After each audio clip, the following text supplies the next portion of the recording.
मित्रों, क्या आपने कभी सोचा है कि कुछ महिलाओं का गर्भ अचानक क्यों गिर जाता है? क्यों कुछ स्त्रियों को संतान सुख नहीं मिल पाता? आखिर कौन सा ऐसा अज्ञात पाप है जो उनके गर्भ के नष्ट होने का कारण बनता है? आज हम आपको एक बेहद खास कथा सुनाने जा रहे हैं। एक ऐसी कथा जो न सिर्फ इस रहस्य से पर्दा उठाएगी, बल्कि आपको यह भी बताएगी कि गर्भवती महिलाओं को कौन-कौन से कार्य करने से बचना चाहिए। यह कथा तब की है जब माता लक्ष्मी स्वयं भगवान विष्णु के पास एक महत्वपूर्ण प्रश्न लेकर पहुंची। धरती लोक पर भ्रमण करते हुए उन्होंने कुछ स्त्रियों को देखा जो गर्भवती होने के बावजूद अपनी संतान को खो रही थीं। यह दृश्य देखकर उनका मन विचलित हो उठा और उन्होंने भगवान विष्णु से इसका कारण पूछा। भगवान विष्णु ने मुस्कुराते हुए कहा, हे देवी, तुम्हारा यह प्रश्न न केवल स्त्रियों के लिए बल्कि समस्त मानव जाति के लिए अत्यंत महत्वपूर्ण है। इसका उत्तर मैं तुम्हें एक रोचक कथा के माध्यम से दूंगा। इस कथा को हर स्त्री पुरुष को अवश्य सुनना चाहिए, क्योंकि इसमें छिपा है एक ऐसा रहस्य जो उनके जीवन को बदल सकता है। तो मित्रों, इस कथा को अंत तक जरूर सुनिए, क्योंकि इसमें छिपे ज्ञान से आप न केवल अपने जीवन को सुधार सकते हैं, बल्कि दूसरों की भी सहायता कर सकते हैं। आइए कथा शुरू करते हैं। भगवान विष्णु माता लक्ष्मी से बोले, हे देवी, अब मैं तुम्हें एक ऐसी कथा सुनाने जा रहा हूं जिससे तुम्हें यह पता चलेगा कि किस पाप के कारण स्त्री का गर्भ गिर जाता है। यह कथा हर स्त्री पुरुष को अवश्य सुननी चाहिए, क्योंकि इससे वे अपने जीवन में गलतियों से बच सकते हैं।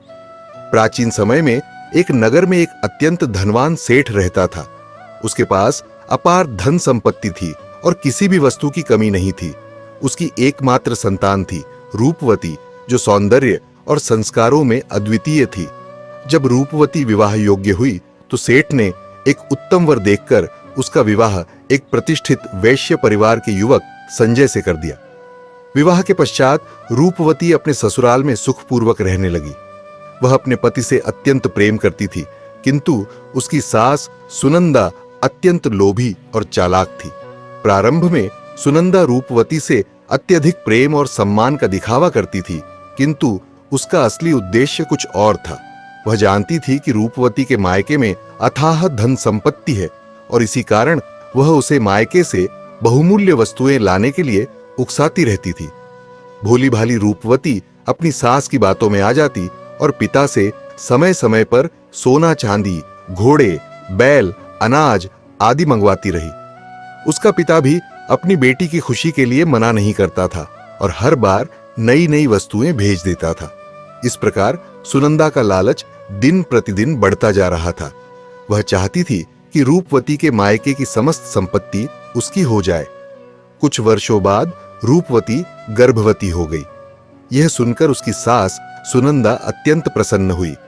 उसने तुरंत रूपवती के माता पिता को यह शुभ समाचार दिया, लेकिन साथ ही बड़ी बड़ी वस्तुओं की मांग भी रखी।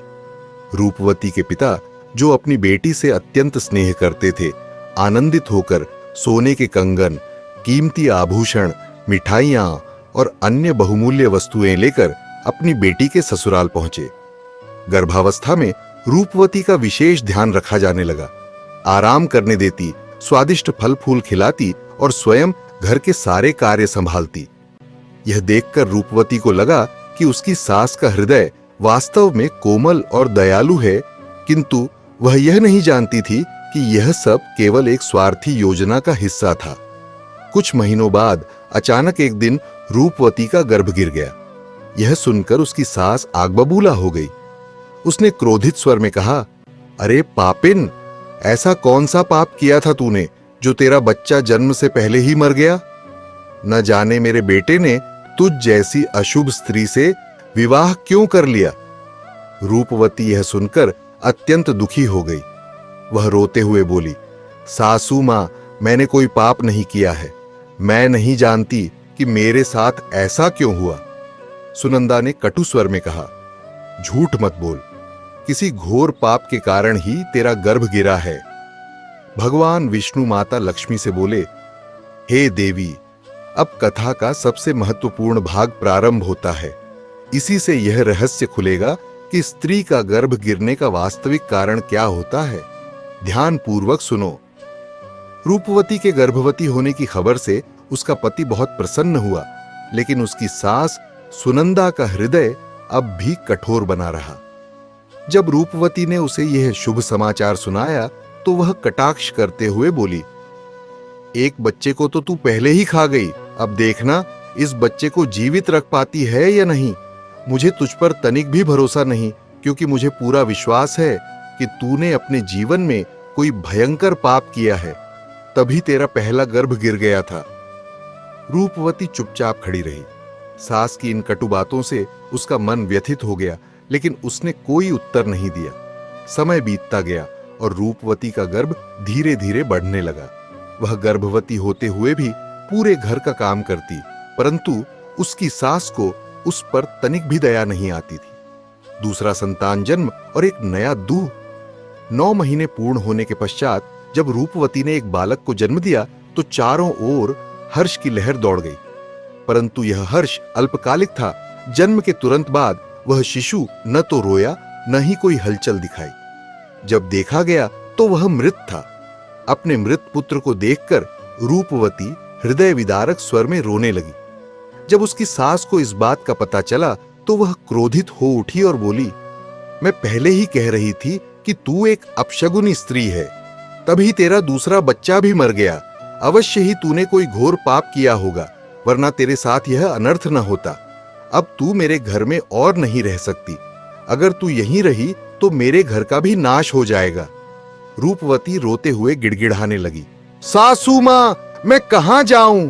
मेरे लिए तो मेरा पति ही सब कुछ है। मैं उन्हें छोड़कर कहीं नहीं जा सकती। कृपा कर मुझे इस घर से मत निकालिए। मैं घर का सारा काम करूंगी और किसी कोने में चुपचाप रहूंगी। बस मुझे अपने पति के बिना मत कीजिए। परंतु उसकी सास का हृदय कठोर था। उसने कहा, अगर तू अपने पति के बिना नहीं रह सकती तो कहीं जाकर मर जा। अब तुझे मैं इस घर में एक क्षण भी नहीं रहने दूंगी। इतना कहकर सुनंदा ने रूपवती को धक्के देकर घर से बाहर निकाल दिया और दरवाजा बंद कर लिया। वन में भटकती रूपवती और संत महात्मा से भेंट।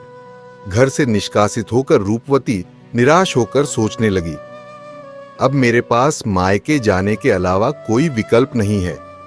वह चलते चलते एक जंगल में पहुंची। तभी घनघोर बारिश शुरू हो गई और वह भीगने से बचने के लिए एक वृक्ष के नीचे बैठ गई। उसी समय एक साधु महाराज वहां से गुजर रहे थे। उन्होंने रूपवती को देखा और पूछा, पुत्री, तुम कौन हो और इस घने जंगल में अकेली क्या कर रही हो? रूपवती ने अपने अश्रुपूर्ण नेत्रों से साधु को देखा और कहा, हे मुनिवर, मैं एक धनी सेठ की पुत्री हूं। मेरा विवाह एक वैश्य परिवार में हुआ था, परंतु मेरी किस्मत देखिए, पहली बार गर्भवती हुई तो मेरा गर्भ गिर गया। दूसरी बार मां बनी तो पुत्र मृत पैदा हुआ। मेरी सास ने मुझे दोषी ठहराया और घर से निकाल दिया। अब मैं यहां जंगल में भटक रही हूं। कृपा कर मुझे कोई उपाय बताइए जिससे मैं संतान सुख प्राप्त कर सकूं। साधु महाराज ने उपाय बताया। संत बोले, पुत्री, चिंता मत करो, मैं तुम्हें संतान प्राप्ति का अचूक उपाय बताता हूं। यदि तुमने इसे पूर्ण निष्ठा से किया तो निश्चित ही तुम्हें एक सुंदर और तेजस्वी पुत्र की प्राप्ति होगी। उन्होंने रूपवती को कुछ आवश्यक नियमों का पालन करने की शिक्षा दी। 1. मासिक धर्म के दौरान पति के साथ संबंध नहीं बनाना चाहिए, न ही किसी पुरुष को स्पर्श करना चाहिए। इससे संतान का जन्म कठिन हो जाता है और गर्भपात की संभावना रहती है। 2. गर्भवती स्त्री को सदैव प्रसन्न रहना चाहिए। निराशा और दुख गर्भस्थ शिशु पर नकारात्मक प्रभाव डालते हैं। 3.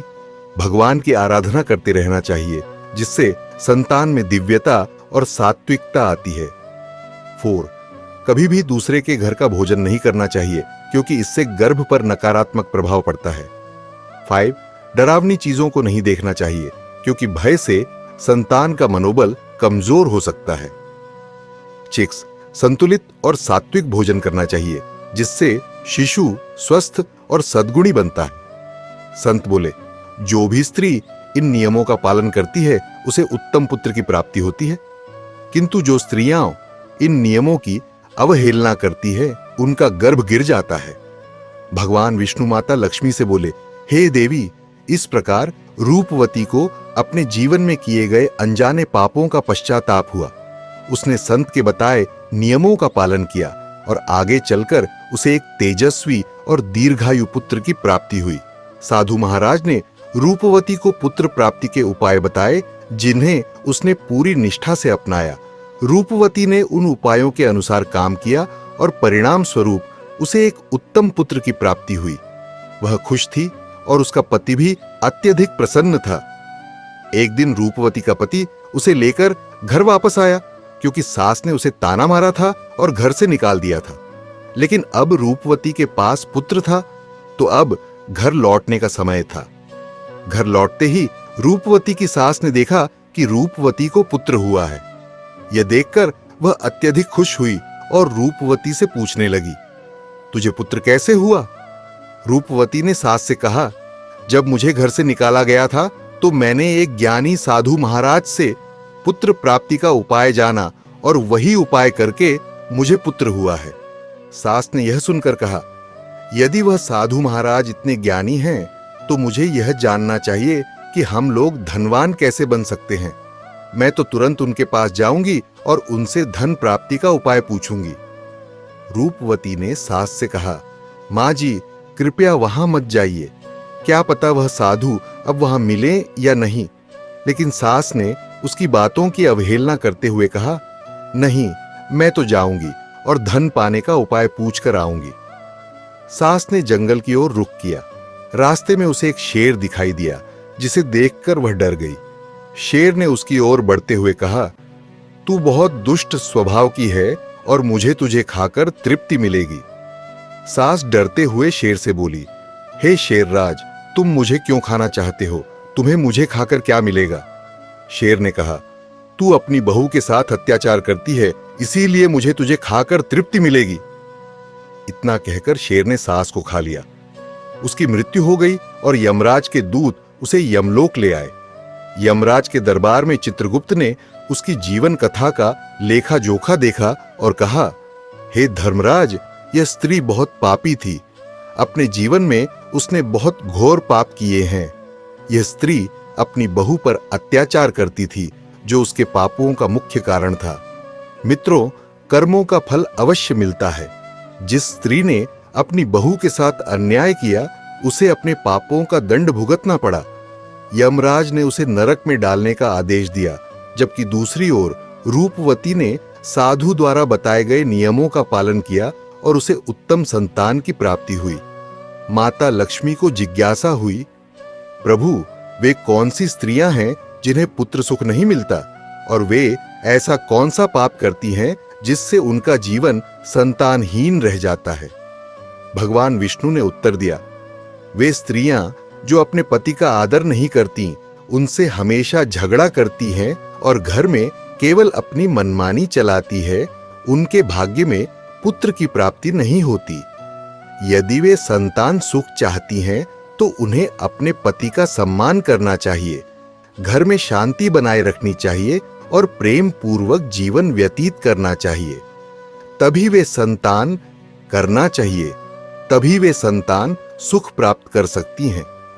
तो मित्रों, इस कथा से हमें यही सीख मिलती है कि हमें अपने जीवन में सद्गुणों को अपनाना चाहिए, परिवार में प्रेम और सम्मान बनाए रखना चाहिए, ताकि ईश्वर की कृपा से हमें सुख समृद्धि प्राप्त हो। यदि आपको यह कथा अच्छी लगी तो हमें कमेंट में जरूर बताएं। बोलो जय माता लक्ष्मी।